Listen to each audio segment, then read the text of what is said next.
guys, I just got back from the new Brad Pitt race car movie, F1. And I'll be honest with you, I didn't have the highest hopes for this one just because I really don't know anything about F1 racing or whatnot. Other than the fact that they go really fast and it looks like it would give me vertigo. And just something about watching a 2.5 hour long, race car movie just kind of makes me want to puke. But you know what? I said to myself, I'll do it for Brad Pitt. And Brad Pitt only. I also got the hook up to one of these F1 popcorn buckets too that looks like somebody spit on. Probably Brad Pitt. You know what? I take back what I said about you, Brad Pitt. You're an asshole. So what does a horror movie fanatic think about a 2.5 hour long race car movie that I also subsequently seen in IMAX and would I recommend it to you guys? Well, let's get into my thoughts. So the thing I like most about F1 was obviously Brad Pitt. I mean, I come here for Brad Pitt. I mean, it's just his performance. Anything that he's in, he's just a total badass. And he plays this retired F1 driver that's just trying to get out of the business, but people keep trying to bring him back in because he's like really good and whatnot. So he's just like, okay, I'm getting back in it.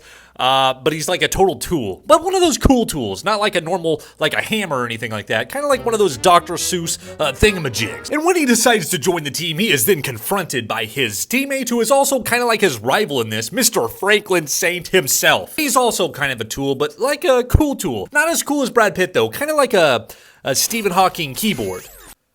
Yeah, that's not all that cool. He's alright.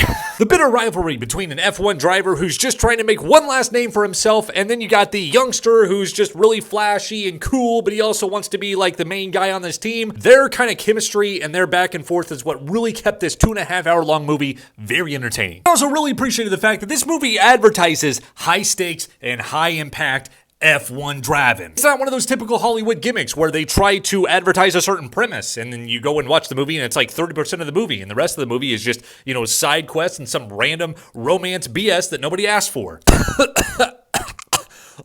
If you come here expecting really good high-stakes racing, then you're going to be satisfied because I would say a good 85 to 90% of this movie is high-stakes, crazy angled, no holds bar racing. Now this movie is not without its flaws, and I'll just be completely honest with you. When you watch a 2.5 hour long movie of just the whole entire runtime being high stakes, high impact, and high intensity, I can only imagine watching this in Dolby Atmos, oh my god. But I'll say 80% of the races that we follow in this movie kind of all go to shit. And what I mean is you have two drivers that are trying to make a name for themselves for a team that really sucks and they're trying to make a name for themselves. And it just seems like every single race that they're a part of, they quarrel and they screw it up, or there's a crash that screws it all up, or there's a malfunction that screws everything up. And it just like every single race, something happens and it just really bogged my interest over time. But guys, overall, I had a blast with F1. And if you can, watch it in IMAX because that is just like a surreal experience. It's definitely a summer blockbuster that you don't want to miss.